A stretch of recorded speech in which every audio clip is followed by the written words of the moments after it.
Hi hello ನಮಸ್ತೆ welcome to Chaitra ಅಡುಗೆ channel. ಎಲ್ಲರೂ ಹೇಗಿದ್ದೀರಾ? ಬನ್ನಿ ಇವತ್ತು ಸಿಂಪಲ್ಲಾಗಿರೋ ಒಂದು 5 ನಿಮಿಷದಲ್ಲಿ ಸಾಂಬಾರು ರೆಡಿ ಆಗೋವಂಥ ಸಾಂಬಾರು ಮಾಡೋಣ. ಟೊಮೊಟೊ ಸಾಂಬಾರು. ಎಲ್ಲಾದರೂ ಟ್ರಿಪ್ ಹೋಗಿದ್ದು ಬಂದು ಏನಪ್ಪ ಸಾಂಬಾರು ಮಾಡೋದಂತ ಟೆನ್ಷನ್ ಇದ್ದರೆ ನೋಡಿ, ಈ ಥರ ಒಂದು 5 ನಿಮಿಷದಲ್ಲಿ ರೆಡಿ ಆಗೋವಂಥ ಸೂಪರ್ ಟೇಸ್ಟಿಯಾದ ಟೊಮೊಟೊ ಸಾಂಬಾರು ಅಥವಾ ಟೊಮೊಟೊ ರಸಮ್ನ ಮಾಡೋದು ಹೇಗೆ ನೋಡೋಣ. ತುಂಬ ಚೆನ್ನಾಗಿರುತ್ತೆ ಟೇಸ್ಟ್ ಮಾತ್ರ. ನಾರ್ಮಲಾಗಿ ಮಾಡೋ ಥರ ಇರಲ್ಲ, ಇದು ಸ್ಪೆಷಲ್ಲಾಗಿರುತ್ತೆ. ಅನ್ನಕ್ಕಾಗಲಿ ಮುದ್ದೆಗಾಗಲಿ ತುಂಬ ಚೆನ್ನಾಗಿರುತ್ತೆ.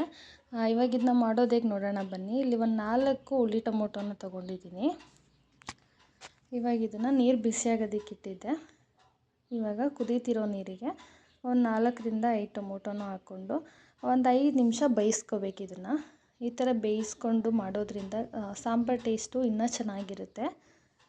ಇವಾಗ ಇದನ್ನು ಒಂದು 5 ನಿಮಿಷ ಬೇಯೋದಕ್ಕೆ ಬಿಡೋಣ. ಈ ಕಡೆ ಒಂದು ಮಿಕ್ಸಿ ಜಾರಿಗೆ ಒಂದು 4ರಿಂದ 5 ಬ್ಯಾಡಗೆ ಮೆಣಸಿನ್ಕಾಯಿನ ತೊಗೊಂಡು 1 ಗೆಡ್ಡೆ ಬೆಳ್ಳುಳ್ಳಿನ ಸಿಪ್ಪೆ ಬಿಡಿಸಿ ತೊಗೊಂಡಿದ್ದೀನಿ. ಇಲ್ಲಿ 1 ಟೇಬಲ್ ಸ್ಪೂನ್ ಆಗೋಷ್ಟು ಕಾಳು ಮೆಣಸು, 1 ಟೇಬಲ್ ಸ್ಪೂನ್ ಆಗೋಷ್ಟು ಜೀರಿಗೆ. ಇವಾಗ ಇದನ್ನು ನೀರು ಹಾಕ್ತೇನೆ ತರಿಯಾಗಿ ರುಬ್ಕೊಳ್ಳೋಣ. ಇಷ್ಟೇ ಇದಕ್ಕೆ ಬೇಕಾಗಿರೋ ಇಂಗ್ರೀಡಿಯೆಂಟ್ಸು. ನೋಡಿ, ಈ ಥರ ತರಿಯಾಗಿ ನೀರು ಹಾಕ್ತೇನೆ ರುಬ್ಕೊಂಡಿದ್ದೀನಿ. ಬನ್ನಿ, ಇವಾಗ ಟೊಮೊಟೊ ಈ ಕಡೆ ಬೇಯ್ತಿದೆ, ಇದು ಇನ್ನೂ ಸ್ವಲ್ಪ ಬೇಯಬೇಕು. ಇವಾಗ ಬೆಂದಿದ್ದಾಗಿದೆ. ಇದನ್ನ ಒಂದು ಪ್ಲೇಟಿಗೆ ಹಾಕ್ಕೊಂಡು ಸಿಪ್ಪೆನ ಸಪ್ರೇಟ್ ಮಾಡ್ಕೊಳ್ಳೋಣ. ತುಂಬ ಬಿಸಿ ಇದೆ, ಸಿಪ್ಪೆನೆಲ್ಲ ಸಪ್ರೇಟ್ ಮಾಡ್ಕೊಳ್ಳೋಣ. ಇವಾಗ ಒಂದು ಬೌಲಿಗೆ ಹಾಕ್ಕೊಂಡು ಈ ಥರ ಸ್ನ್ಯಾಶ್ ಮಾಡೋದ್ರಿಂದ ಇರುತ್ತಲ್ಲ, ಅದರಲ್ಲಿ ಈ ಥರ ಸ್ನ್ಯಾಶ್ ಮಾಡ್ಕೊಳ್ಳೋಣ.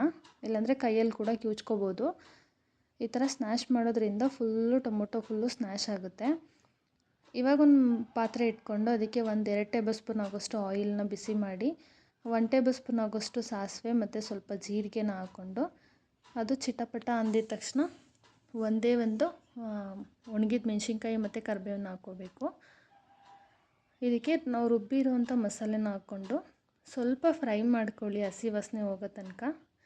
ಫ್ರೈ ಮಾಡ್ತಿದ್ರೆ ಮನೆಯೆಲ್ಲ ಗಮ್ ಅಂತಿತ್ತು, ಅಷ್ಟು ಚೆನ್ನಾಗಿತ್ತು ಸ್ಮೆಲ್ ಮಾತ್ರ.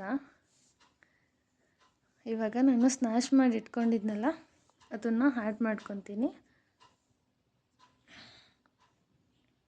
ಸ್ವಲ್ಪ ಅರಿಶಿನ ಹಾಕ್ಕೊಂಡು ಫ್ರೈ ಮಾಡ್ಕೊಳ್ಳಿ. ಇದಕ್ಕೆ ಯಾವುದೇ ಥರ ಹುಣಸೆಹಣ್ಣು ಕೂಡ ಆ್ಯಡ್ ಮಾಡೋದು ಬೇಡ. ನೀವು ಎಷ್ಟು ಬೇಕಾಗುತ್ತೆ ಸಾಂಬಾರು ನೋಡಿಕೊಂಡು ನೀರನ್ನ ಆ್ಯಡ್ ಮಾಡ್ಕೊಳ್ಳಿ. ಮುದ್ದೆಗಾದರೆ ಸ್ವಲ್ಪ ಗಟ್ಟಿಯಾಗೇ ಇರಲಿ, ಅನ್ನಕ್ಕಾದರೆ ಸ್ವಲ್ಪ ತೆಳ್ಳಗಿರಲಿ, ರಸಮ್ ಥರ. ಹಾಗೆ ಕೂಡ ಕುಡಿಬೋದು ಇದನ್ನು. ತುಂಬ ಚೆನ್ನಾಗಿತ್ತು ಟೇಸ್ಟ್ ಮಾತ್ರ. ನಾವು ಬ್ಯಾಡಗೆ ಮೆಣಸಿನ್ಕಾಯಿ ಹಾಕಿರೋದ್ರಿಂದ ಕಲರ್ ನೋಡಿ ಎಷ್ಟು ಚೆನ್ನಾಗಿದೆ. ಇದಕ್ಕೆ ಯಾವುದೇ ಥರ ಖಾರದ ಪುಡಿನ ಹಾಕೋ ಅವಶ್ಯಕತೆ ಇಲ್ಲ. ಲಾಸ್ಟಲ್ಲಿ ಸ್ವಲ್ಪ ಕೊತ್ತಂಬರಿ ಸೊಪ್ಪನ್ನು ಹಾಕ್ಕೊಂಡು ಕುದಿಸ್ಕೊಂಡ್ರೆ ಸೂಪರ್ ಟೇಸ್ಟಿಯಾದ ಟೊಮೊಟೊ ಸಾಂಬಾರು ಅಥವಾ ಟೊಮೊಟೊ ರಸಮ್ ರೆಡಿಯಾಗಿದೆ. ಇನ್ನೂ ಯಾರು ಈ ಚಾನಲ್ನ ಸಬ್ಸ್ಕ್ರೈಬ್ ಮಾಡದೆ ನೋಡ್ತಿದ್ದೀರಾ, ದಯವಿಟ್ಟು ಚೈತ್ರ ಅಡುಗೆ ಚಾನಲ್ನ ಸಬ್ಸ್ಕ್ರೈಬ್ ಮಾಡಿ. ಯಾರಿಗೆಲ್ಲ ಈ ಸಾಂಬಾರು ಇಷ್ಟ ಆಯಿತು ಕಮೆಂಟ್ ಬಾಕ್ಸಲ್ಲಿ ತಿಳಿಸಿ. ಲೈಕ್ ಮಾಡಿ, ಶೇರ್ ಮಾಡಿ, ಕಮೆಂಟ್ ಮಾಡಿ. ನೋಡಿ, ಬಿಸಿ ಬಿಸಿ ಸಾಂಬಾರಿಗೆ, ಬಿಸಿ ಬಿಸಿ ರೈಸಿಗೆ ಈ ಥರ ಸಾಂಬಾರನ್ನ ಹಾಕ್ಕೊಂಡು ಊಟ ಮಾಡೋದೇ ಒಂದು ಚೆಂದ. ತುಂಬ ಚೆನ್ನಾಗಿತ್ತು ಟೇಸ್ಟು. ತಿಂತಿದ್ರೆ ಇನ್ನೂ ತಿನ್ನಬೇಕು ಅಂತ ಅನ್ನಿಸ್ತಿತ್ತು. Thank you so much.